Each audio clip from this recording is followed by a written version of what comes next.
রবের ইবাদত হবে কেমন? গোলামের দল, আল্লাহর কথা মা মেনে যদি দুনিয়া থেকে বিদায় নিয়ে কবরের দেশে রওনা দাও, আল্লাহর কসম কিন্তু ভালো হবে না, হবে না। সামান্য শীত সহ্য হয় না, সামান্য দুনিয়ার গরম সহ্য হয় না। ওই রব্বে কারীম কিন্তু কঠিন আযাবের ব্যবস্থা করে রেখেছেন।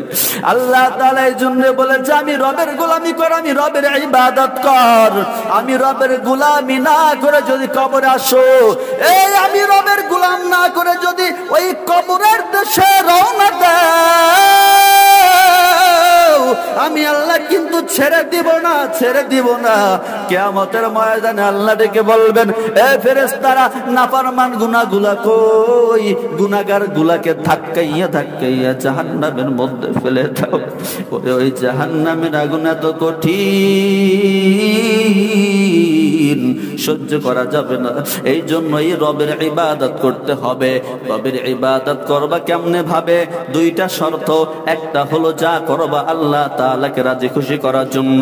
2 নম্বরে যা করবা সব হবে নবীর তরিকায়। এই 2 শর্ত অনুযায়ী রবকে ভালোবাসতে হবে। আর একটা কথা